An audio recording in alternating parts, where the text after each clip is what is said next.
오늘 제3회 정책 토론회를 갖겠습니다.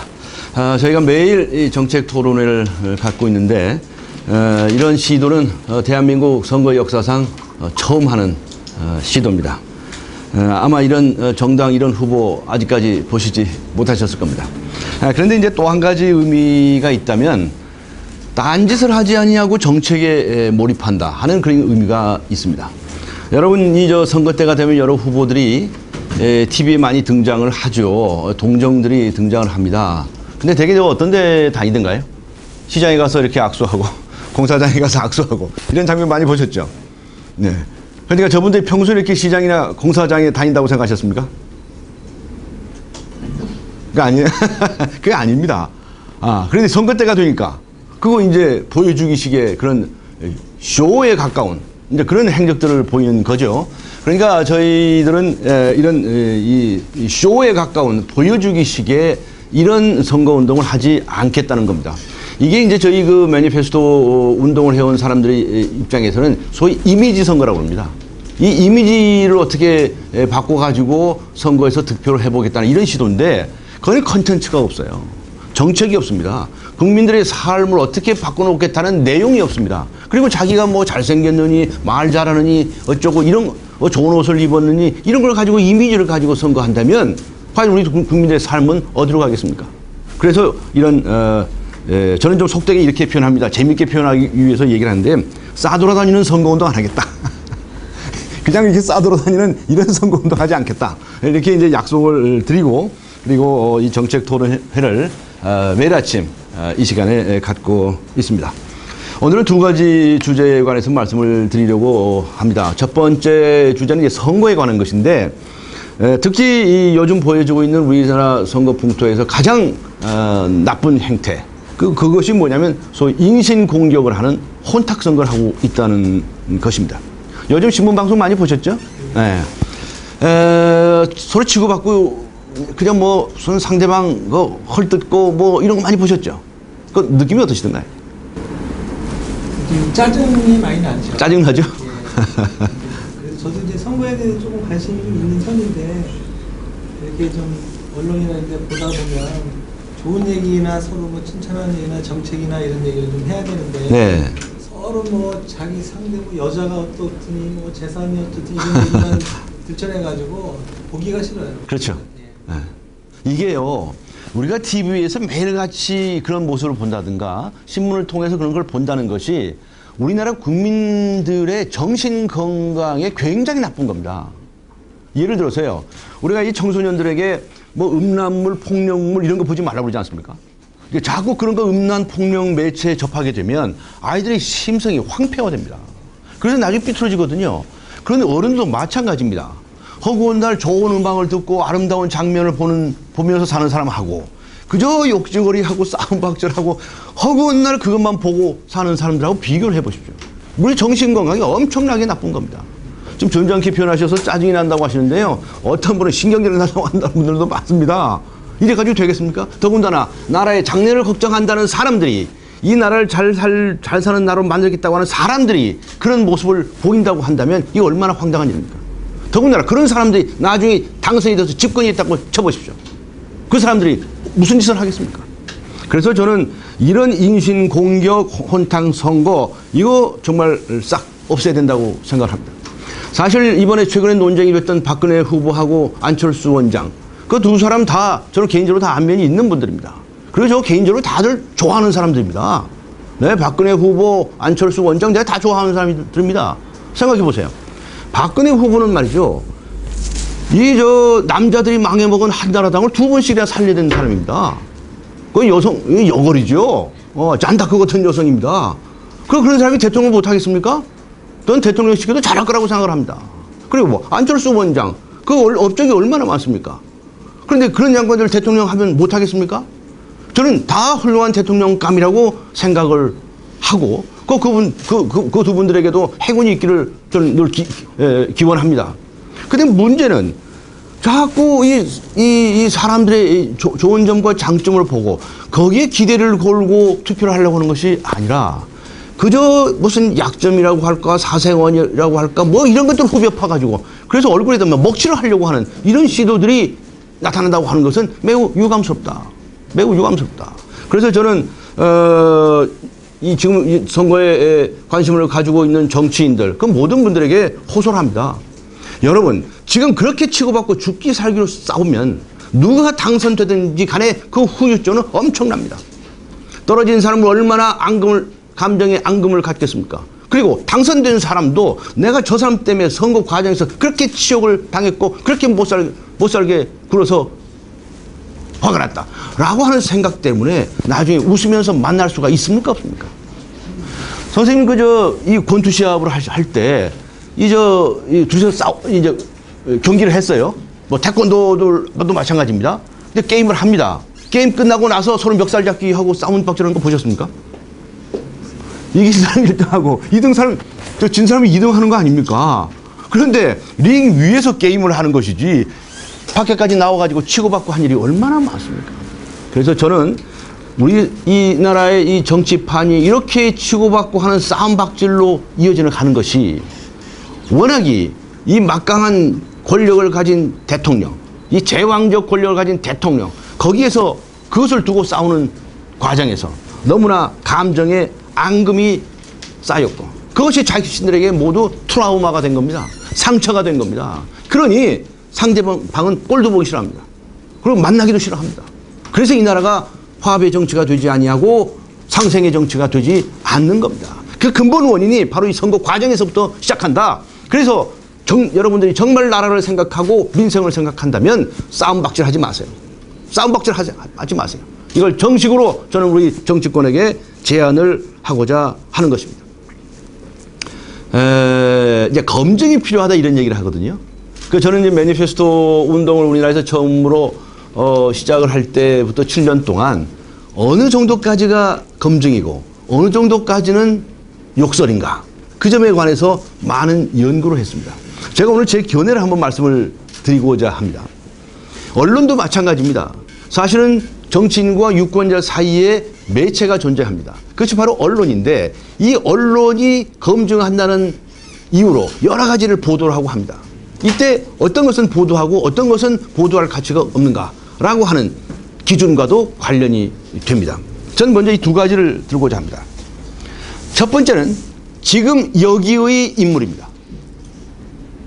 제가 좀 문자 좀 쓰겠습니다. Here and now. Here and now.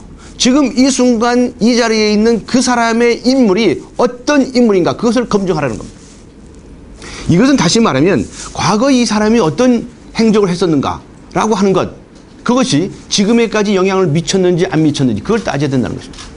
우리는 그저 과거사 들춰내기 그래서 후벼 파기 이것을 능사로 하고 있는데 예를 들어 보겠습니다. 어떤 사람이 정신병력이 있습니다. 그 20살 때 30살 때 정신병력을 가졌었습니다. 근데 지금 나이 50이 됐습니다. 정신병이 완치가 됐습니다. 이 사람에게 과거에 정신병력이 있었던 사람이라고 해서 자꾸 먹칠을 하려고 하는 시도가 있을 수도 있습니다. 그런데 이 사람은 말짱한 지금 정신을 가지고 있습니다. 그것을 검증이라는 목적으로 과거로 후벼파고 이렇게 해서 상처를 주는 일이 그리고 그것이 과연 국민들에게 현명한 판단을 할 수 있는 자료가 된다고 생각하십니까? 어떻게 생각하십니까? 그거는 과거의 일이고 그것이 지금까지 영향을 미치고 있는지를 따져봐야 됩니다. 그래서 예를 들어서 뭐 어떤 사람이 뭐 뒷골목에서 뭐 소변을 봤다. 무슨 뭐 술을 마시고 길바닥에서 들어오면서 잔 적이 있다. 20살 때 30살 때 그런 적이 있다. 그거 지금 폭로해서 그 사람의 먹칠을 할 수 있겠죠. 그러나 그것이 지금 이 순간 여기에 그 인물하고 어떤 관련이 있습니까? 오바마 대통령이라든가 무슨 부시 대통령이라든가 이런 일들이 과거에 학창시절 마리화나 마약이죠. 마약을 핀 적이 있었다 어쩌다 뭐 그런 것들이 터져 나왔습니다. 그러나 미국 국민들은 그거 다 무시했습니다. 그리고 그 사람들의 정책을 보고 투표했습니다. 그거 가지고 치고받고 진실 공방을 하고 하지 않았습니다. 우리 국민 이제 배워야 되고 우리 언론도 그런 점에 있어서 과거 계기도 과연 지금과 어떤 연관이 있느냐라고 하는 점에 초점을 맞춰야 됩니다. 그것을 저는 이렇게 표현한 것입니다. 지금 여기에 인물 Here and now 그 사람이 어떤 인물인가 그것을 검증하세요. 라고 저는 제안을 하는 겁니다. 또 한 가지 집권 능력에 대한 검증입니다. 후보를 검증하려면 집권 능력에 대한 검증을 하는 것이지 예수님이나 부처님 뽑는 거 아닙니다. 지금 우리나라 사람들이 무슨 마치 성인 군자를 뽑는 것처럼, 예를 들어서 앞에 말씀드린 것처럼 뒷골 뭐 교통사고 이 횡단보도를 무단 횡단한 적이 있느냐 없느냐 뭐 그런 것부터 따지기 시작하면 뭘 하겠다는 겁니까? 예수님 부처님을 뽑는 선거가 아닙니다. 이 사람들이 이 정말 집권해서 어떤 정책을 펼 것이고 그 정책에 부합하는 행적을 보여왔는지, 그래서 정말 이 사람은 그러한 능력이 있는지 의지가 있는지를 평가해야 됩니다. 따라서 과거에 무슨 아랫도리가 어땠다는 등 사생활이 어땠다는 등 이런 따위의 걸 가지고 자꾸 흠집을 내고 먹칠을 하려고 해서는 안 된다는 것입니다. 박근혜 후보의 경우에 과거에 무슨 최모 목사와의 관계가 무엇이 어쩌고 어쨌다는 등, 안철수 후보의 경우에 무슨 룸사롱이 어쩌고 뭐 여자 관계 어쨌다는 등, 자, 그게 집권 능력하고 무슨 상관이 있습니까? 만일에 그런 과정에서 거짓말을 했다든가 뭐 조작을 했다든가 라고 하면 그 사람의 도덕성하고 관련이 있기 때문에 그것은 here and now, 지금 여기에 인물과 관련이 됩니다. 그런데 그런 과거의 어떤 것들을 가지고 아랫도리를 얘기를 들춰내고 술 마시는 거 들춰내고 무슨 사생활을 들춰내고 막말로 해서 어떤 사람이 이혼하고 재혼을 했다, 결격 사유 됩니까? 안 됩니다. 또 무슨 어떤 사생활에 어떤 문제가 있었습니다. 그런 사람은 대통령이 되면 안 됩니까? 이런 걸 가지고 먹칠을 하려고 하지 마세요. 저 그런 제안을 합니다. 하나의 예를 들어보겠습니다. 지난 대통령 선거 때 박원순 후보하고 나경원 후보가 치열하게 싸웠습니다. 서울시장 선거 때. 서울시장 선거 때 두 후보가 치열하게 싸웠습니다. 그런데 한쪽에서는 박원순 후보가 사회운동가인데 어떻게 강남에 살 수 있냐, 뭐 200몇십만 원짜리 월세를 내고 살 수 있느냐, 이렇게 비판을 했습니다.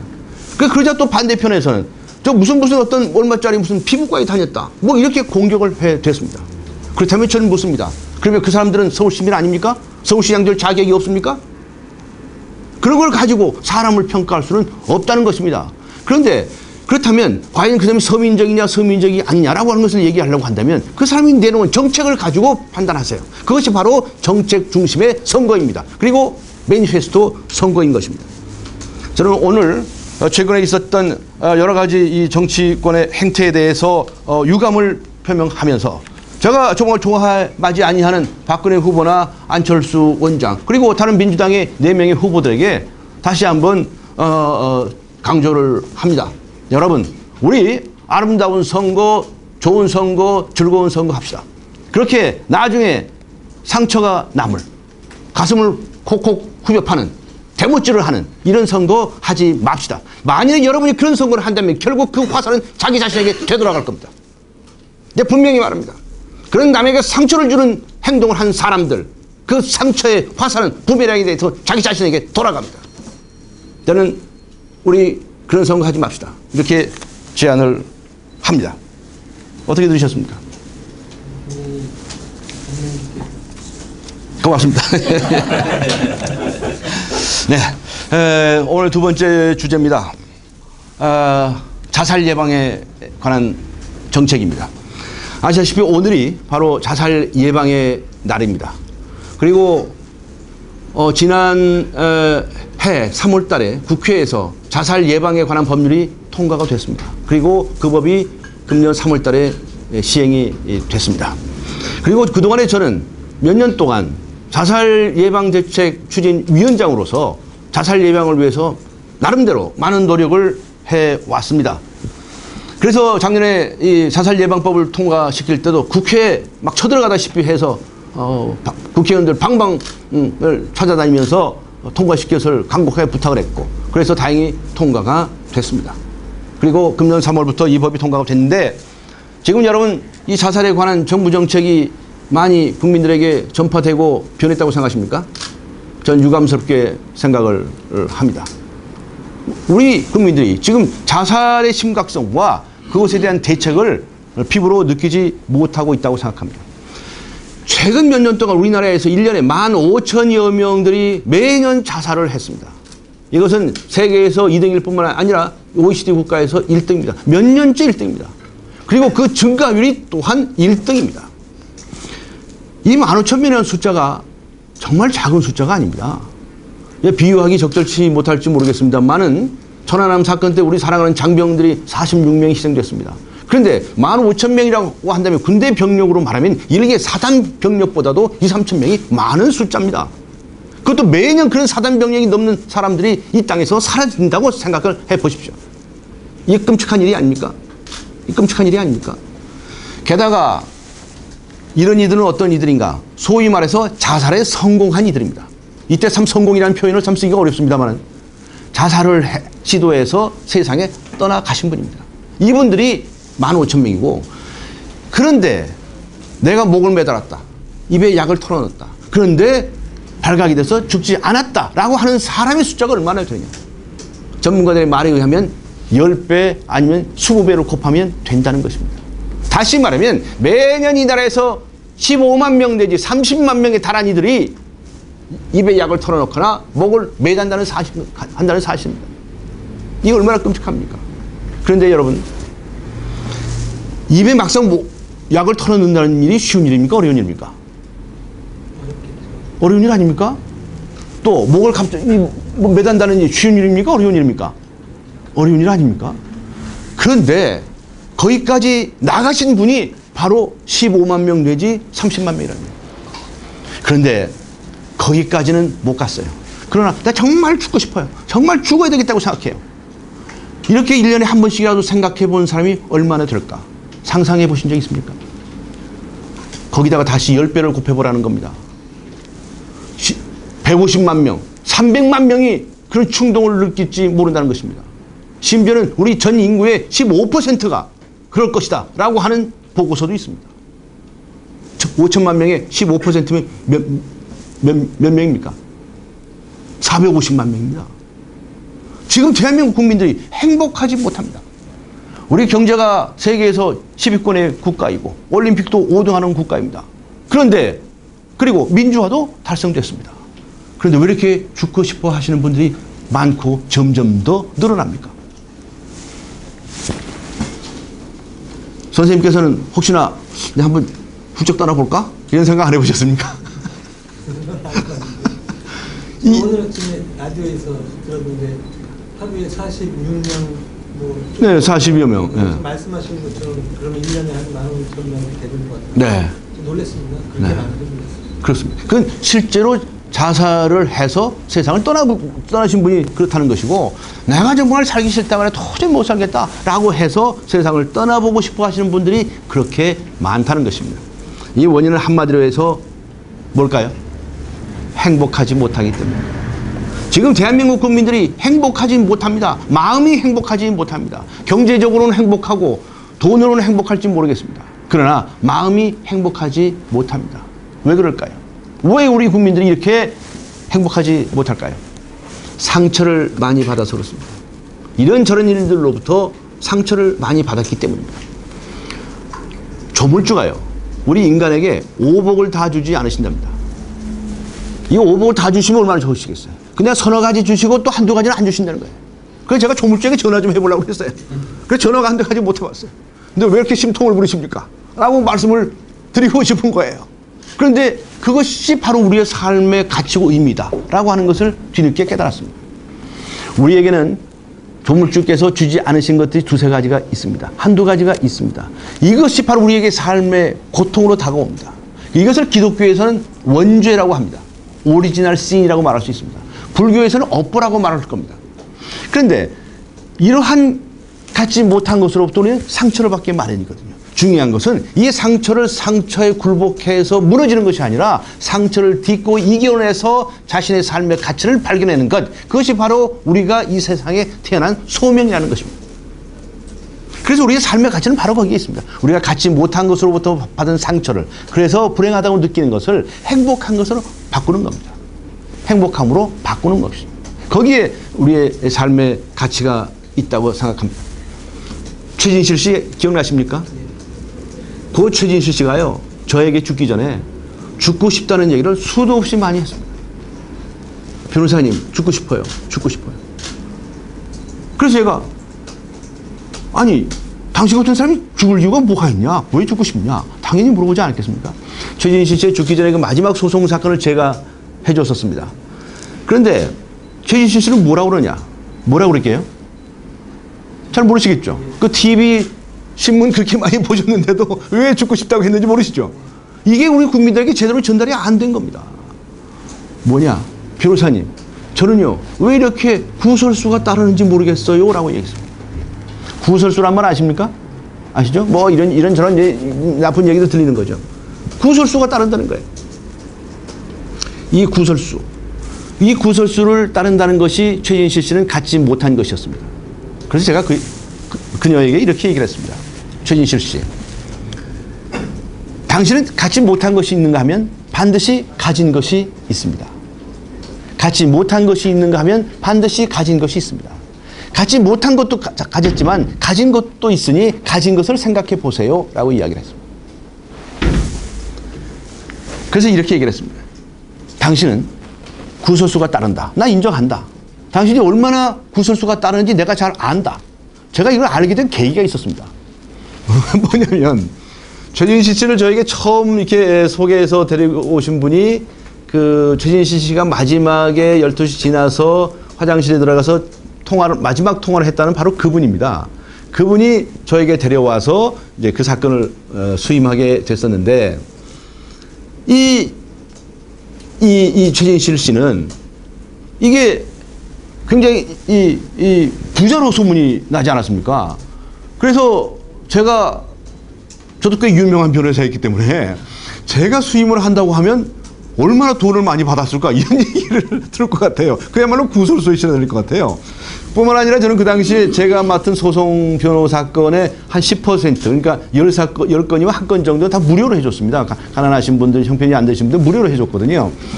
그래서 최진실 씨는 가난하지는 않지만 이게 여성 연예인의 인권에 관한 문제였습니다. 그래서 무료로 해주겠다고 얘기를 했어요. 그랬더니 이 이야기가 그쪽을 통해서 신문에 언론에 보도가 됐어요. 그래서 강지원 변호사가 최진실 씨에 대해서 무료 변론에 나섰다 이렇게 이제 보도가 된 거예요. 아니 그러니까 말이죠. 그 당시에 최진실 씨 기사만 뜨면 악플을 불리는 네티즌도 있었습니다. 그 안티 최진실이라는 그런 그룹이 있었어요. 아니 이 사람들이 우리 홈페이지에 우르르 몰려와가지고 그 왜 나쁜 X에게 공짜로 해주냐 돈을 왕창 받으세요 뭐 이렇게 댓글 막 다는 거예요. 그래서 저희 홈페이지가 아주 그냥 마비가 돼버렸었습니다.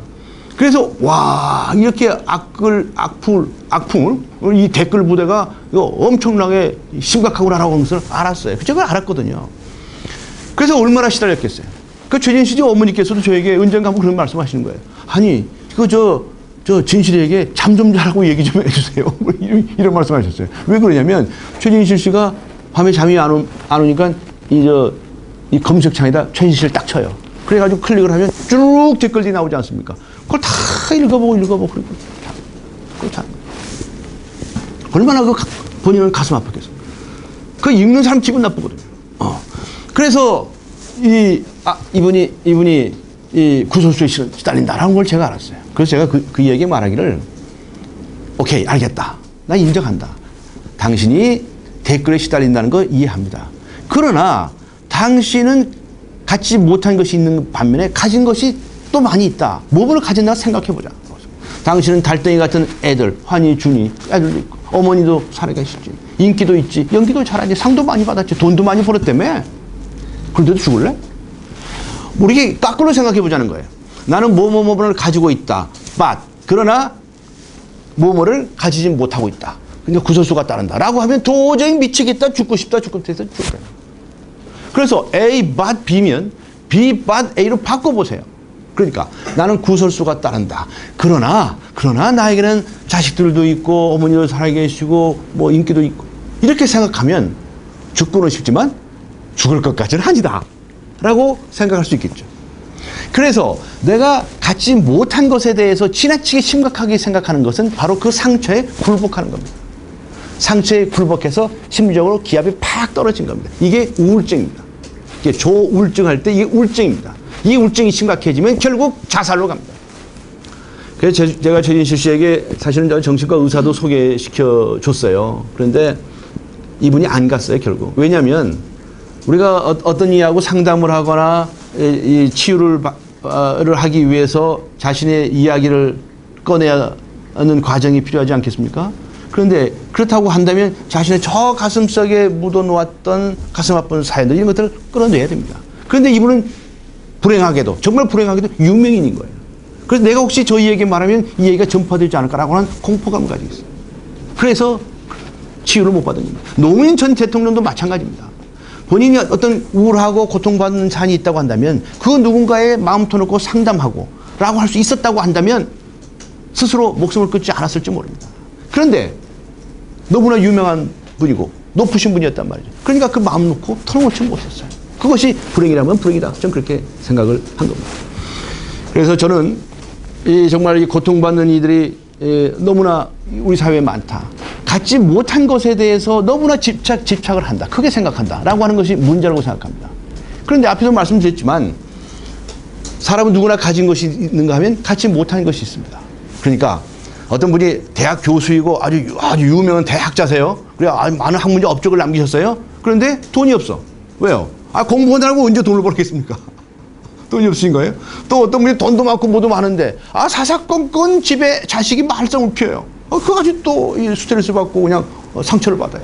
이런 것처럼 가진 것이 있는가 하면 갖지 못한 것이 있는데 대한민국 우리 국민들이 지금 우리들이 갖지 못한 것에 대해서 너무나 큰 실망과 절망감에 빠져 있다는 것입니다.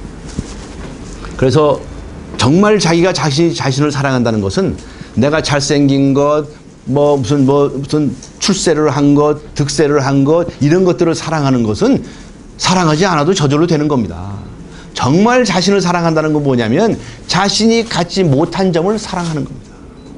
자신이 갖지 못한 점을 사랑하는 겁니다.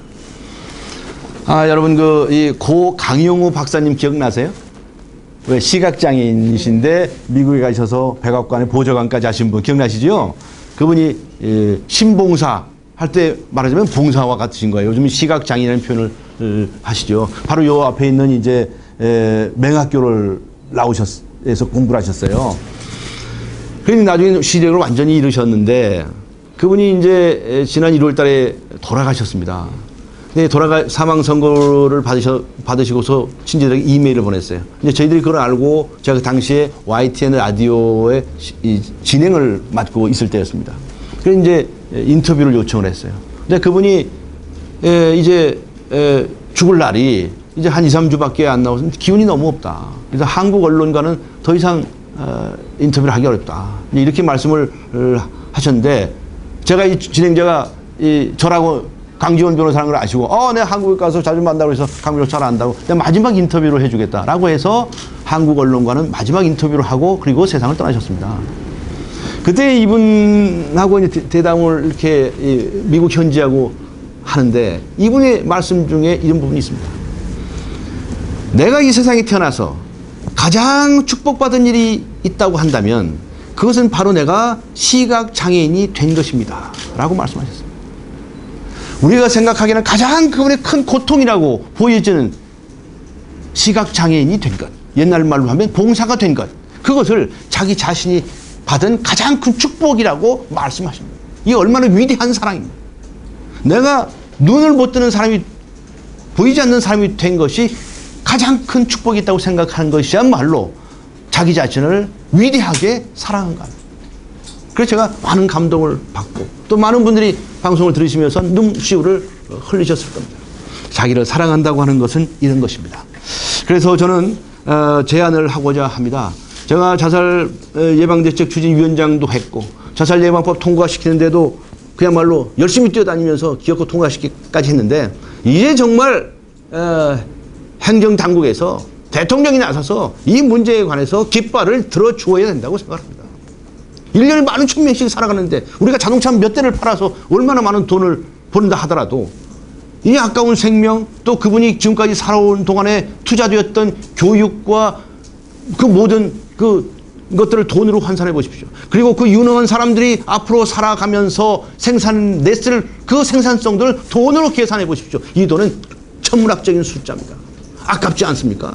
그렇게 위해서는 대통령이 나서야 된다고 생각하기 때문에 저는 저희 선거 공약으로 이렇게 제시하고자 합니다.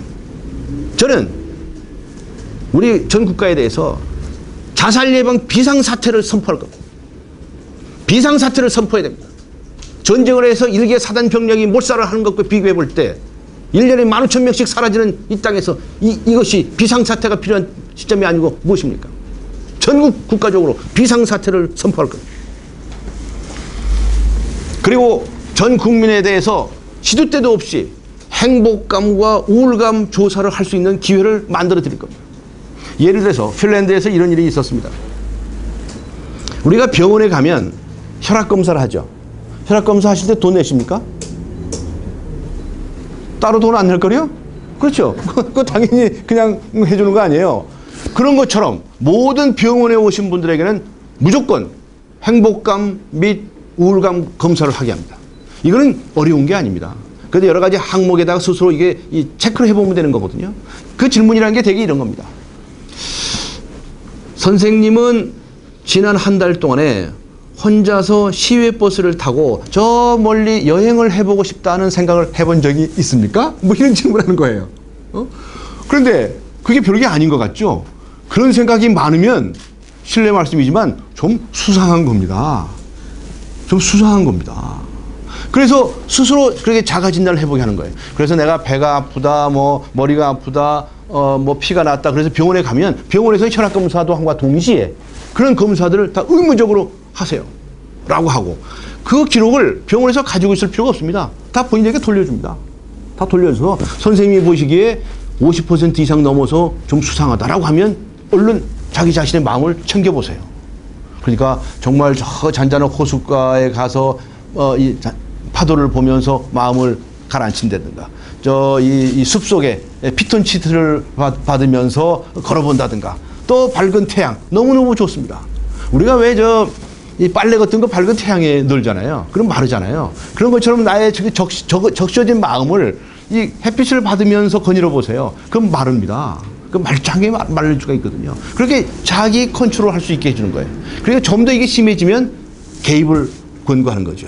상담을 받으세요. 아니면 심하면 정신과 병원에 치료를 받으세요. 이렇게 이제 자기 스스로가 판단할 수 있게 하는 겁니다. 이건 말하자면 전 국민이 마음의 행복을 찾자는 운동입니다. 마음의 행복입니다. 우리가 물질적인 행복, 무슨 비지블한 보이는 행복, 그거 중요한 거 아닙니다. 마음이 행복해야 됩니다. 따라서 저는 또한 동시에 청소년기부터 모든 학생들에게 마음의 행복 교육을 시켜야 된다고 생각합니다. 마음의 행복을 찾는 연습을 시켜야 된다고 생각합니다. 우리가 무슨 예절 교육, 인성 교육 이런 얘기를 강조하고 저도 수없이 많이 강조해 왔습니다. 그런데 그거보다 더 기초가 되는 교육은 뭐냐? 내가 마음이 행복하는 그런 교육을 시키는 겁니다. 이런 교육을 시키면 이제 자기 스스로가 마음을 컨트롤해 나갈 수 있는 연습이 됩니다. 그래서 게다가 더 나아가서 전국 요소요소에 우리 국민들의 이 정신적, 심리적 고통을 상담할 수 있는 센터들을 광범위하게 만들어야 됩니다. 마치 지나가다가 동사무소에 주민센터에 들리는 것처럼 지나가다가 내가 좀 우울하다, 좀 고통스럽다, 누구에 대해서 증오심이 너무나 커서 미치겠다 이런 생각이 들 때 가서 상담할 수 있는 그런 센터들을 광범위하게 만들어 주어야 할 것이다. 전 그렇게 생각합니다. 저는 우리 국민들이 마음이 심리적으로 정신적으로 행복한 나라가 되었으면 좋겠습니다. 그래서 이 땅에 사랑과 자비가 충만하고 홍익의 정신이 충만한 그런 나라가 되었으면 좋겠습니다. 자살 예방에 대해서는 정말 이런 획기적인 대책이 필요하다고 생각하는데 혹시 어떻게 심각하게 생각해 본 적이 있으신가요? 별로 생각 안 해보셨죠? 자살에 대해서는 별로 생각을 많이 안 했었고 근데 선생님이 얘기하시는 것처럼 그 자살하는 사람이 많다는 거. 제가 요새 이제 주로 하고 있는 게 멘토를 하고 있어요. 아, 네네. 저도 이 행복에 대해서 굉장히 관심이 많거든요. 그래서 지금 말씀하신 것처럼 그 사람들의 마음을 행복하게 해주면 자살률이 훨씬 적어질 거라는 아주 매우 공감하고 있습니다. 네. 그런데 이 나라 정치인들이 우리 국민들을 지금 행복하게 해주고 있다고 생각하십니까? 그게 관심 별로 없는 것 같아요. 오히려 불행하게 해주는 거 아닙니까? 좀 그런 것 같습니다. 네? 짜증나고 말이죠. 신경질 나고 말이죠. 정치 지도자라는 사람들이 그래가지고 됩니까? 그리고 저는 말이죠. 우리 국민들이 잘 웃었으면 좋겠어요. 늘 미소를 지었으면 좋겠어요. 그런데 어떤 사람이 웃느냐? 행복한 사람이 웃거든요. 신경질 나는 사람이 웃는 거 보셨습니까? 이 대한민국 국민들이요, 너무 이 길가를 가시면서도 인상을 팍팍 쓰고 다니신다는 거예요. 그럼 좀 이따 나가보세요. 보세요. 다들 인상을 팍팍 쓰고 다니세요. 온 세상의 고민을 혼자서 다 뒤집어 쓴 것처럼 막 인상을 쓰고 걸어 다니시거든요. 그런데 왜 그러냐? 행복하지 못하기 때문이에요. 행복한 사람은 웃습니다. 그래서 하도 우리 국민들이 이렇게 인상을 쓰고 다니시니까 외국 관광객들이 이게 지나가다가 길 좀 물어보고 싶어요. 그래서 하이 그러고 부르고 싶은데 너무 인상을 쓰고 있으니까 말을 못 붙이겠다는 거예요. 말 잘못 붙였다가 막 귀싸비라도 얻어맞으면 그거 어떡합니까? 그래서 왜 그렇게 우리 국민들은 인상을 쓰고 사는가? 행복하지 못하기 때문에. 그래서 우리나라 국민들이 이 관광객들이 굉장히 많이 옵니다. 거기에다가 우리 국민들이 늘 활짝활짝 웃어줘 보세요. 그러면 아마 관광객들이 10배, 20배로 오실지 모릅니다. 뭐 억지로 친절하려고 해서 친절하게 됩니까? 내가 속이 상해가지고 행복하지 못한데 친절하려고 하면 뭐 웃음이 나옵니까? 안 나옵니다. 안 나옵니다. 그러니까 친절합시다. 뭐 이런 운동을 할 게 아니라 우리가 마음이 행복합시다. 마음이 행복하면 저절로 친절해지고 따뜻해진다고 생각합니다. 네, 오늘 두 가지 주제에 대해서 말씀을 올렸습니다. 정책 콘서트는 매일같이 진행됩니다. 내일 아침 다시 뵙겠습니다. 감사합니다.